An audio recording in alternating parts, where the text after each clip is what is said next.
Hi Mark, this is Michael. My student number is S0141007. The speech title is I got 99 problems, palsy is just one. I'm in a senior class, so I'm going to read the speech. I got 99 problems, palsy is just one, by Maysoon Zayid. Hello, Ted woman, what's up? Cheering. Not good enough. Hello, Ted woman, what is up? Loud cheering. My name is Maysoon Zayid, and I'm not drunk, but the doctor who delivered me was. He cut my mom 6 different times in 6 different directions, suffocating poor little me in the process. As a result, I have cerebral palsy, which means I shake all the time. Look, it's exhausting. I'm like Shakira meets Muhammad Ali. Laughter. CP is not genetic. It's not a birth defect. You can't catch it. No one put a curse on my mother's uterus. And I didn't get it because my parents are first cousins, which they are. Laughter. It's only happened from accident, like what happened to me on my birthday. Now, I must warn you, I'm not inspirational. Laughter. And I don't want anyone in this room to feel bad for me, because at some point in your life you have dreamed of being disabled. Come on the journey with me. It's Christmas Eve. You're at the mall. You're driving around in circles looking for parking. And what do you see? 16 empty handicapped space. Laughter. And you're like, God, can I just be a little disabled? Laughter. Also, I've got to tell you, I've got 99 problems, and palsy is just one. Laughter. If there were an oppression Olympics, I would win the gold medal. I'm Palestinian, Muslim, I'm female, I'm disabled, and I live in New Jersey. Laughter. Applause. If you don't feel better about yourself, maybe you should. Laughter. Cliffside Park, New Jersey is my hometown. I have always loved the fact that my hood and my affliction share the same initials. I also love the fact that if I want to walk from my house to New York City, I could. A lot of people with CP don't walk, but my parents didn't believe in can't. My father's mantra was, you can do it, yes, you can. Laughter. So if my 3 older sisters were mopping, I was mopping. If my 3 older sisters went to public school, my parents would sue the school system and guarantees that I went too. If we didn't all get A's, we all got my mother's slippers. Laughter. My father taught me how to walk when I was 5 years old by placing my heels on his feet and just walking. Another tactic that he used is he would dangle $1 bills in front of me and have me chase it. Laughter. My inner stripper was very strong. Laughter. Yeah, no. By the first day of kindergarten, I was walking like a champ who had been punched one too many times. Laughter. Growing up, there were only 6 Arabs in my town, and they were all my family. Laughter. Now there are 20 Arabs in town, and they are still all my family. Laughter. I don't think anyone even noticed we were Italian. Laughter. Applause. This was before 9/11 and before politicians thought it was appropriate to use "I hate Muslims" as a campaign slogan. The people I grew up with has no problem with my faith. They did, however, seem very concerned that I would starve to death during Ramadan.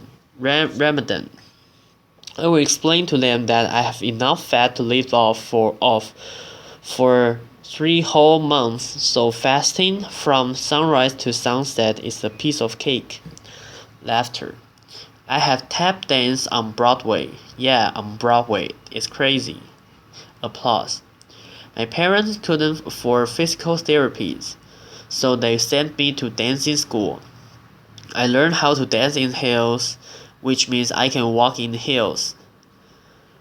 And I'm from Jersey, and we are really concerned with being cheeks. So if my friend wears heels, so did I. And when my friends went and spent their summer vacation on Jersey Shore, I did not.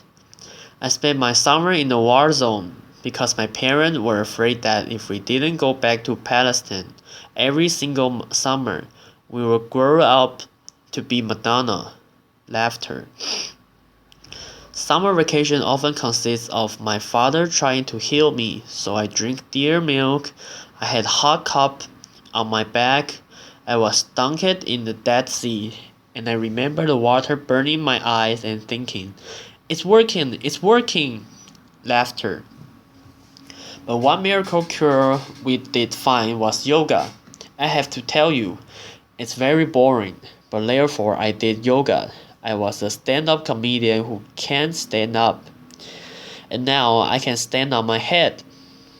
My parents reinforced this notion that I could do anything, that no dream was impossible, and my dream was to be on the daytime soap opera General Hospital. Laughter.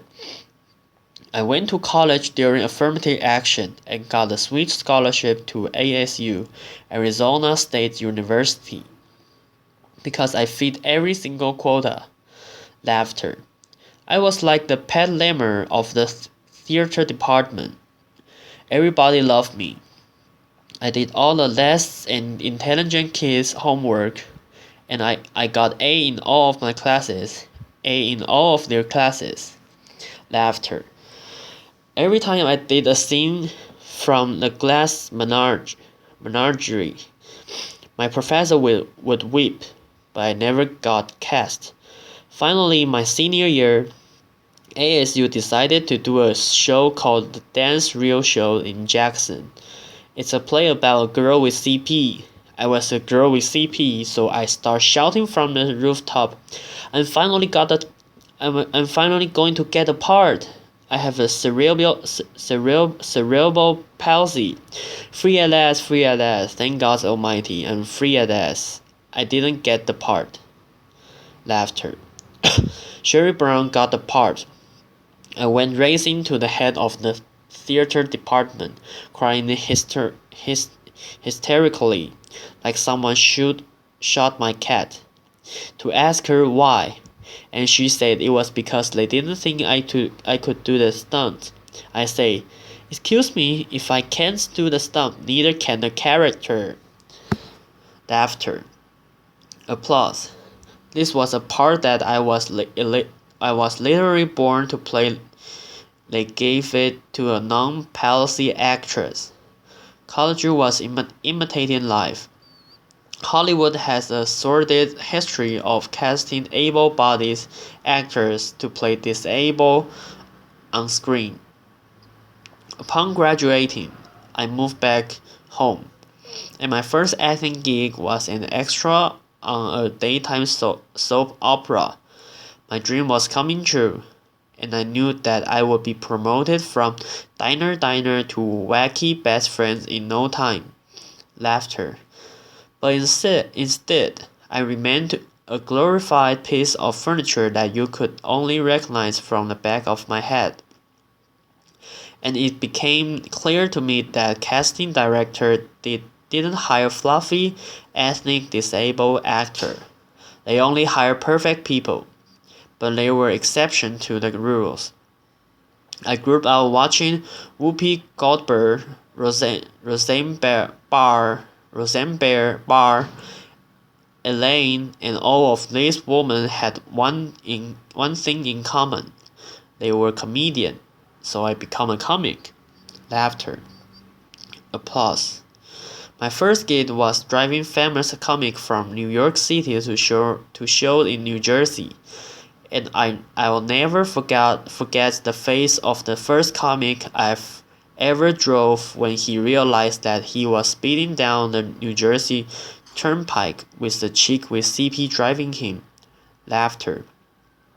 I've performed in clubs all over America, and I've also performed in Arabic in the Middle East, uncensored and uncovered. Laughter. Some people say I'm the first stand-up comic in the Arab world. I never like to claim first, but I do know that they never hear that nasty little rumors that women aren't funny and they find us hysterical. Laughter. In 2003, my brother from another mother and father, Dean Obidallah, and I started the New York Arab American Comedy Festival, now in its 10th year. Our goal was to change the negative image of Arab American in media, while also reminding casting directors that South Asian and Arab are not synonymous. Laughter. Mainstream Arab was much easier than conquering the challenge against the stigma against disability. My big break came in 2010. I was invited to be a guest on the cable news shows Countdown with Keith Olbermann. I walked in looking like I was going to the prom, and they shuffled me into a studio and sit me on a spinning rolling chair. Laughter. So I look at the stage manager, and I'm like, "Excuse me, can I have another chair?" And she looked at me and she went 5, 4, 3, 2, and we were live, alright? So I had to grip on to the anchor's deck so that I wouldn't roll off the screen during the segment. And when the interview was over, I was livid. I had finally gotten my chance and I blew it. And I know I would never get invited back. But not only did Mr. Olbermann invite me back, he made me a full-time contributor and he tapped down my chair. Laughter. Applause. One fun fact I learned while on the air with Keith Olbermann was that humans on the internet are scumbags. Laughter. People say children are cruel, but I was never made fun of as a child or an adult. Suddenly, my disability on the World Wide Web is fair game. I would look at clips online and see comments like, "Yo, why she's tweaking? Yo, is she retarded?" And my favorite, poor gummy mouse terrorist. What does she suffer from? What does she suffer from? We should really pray for her.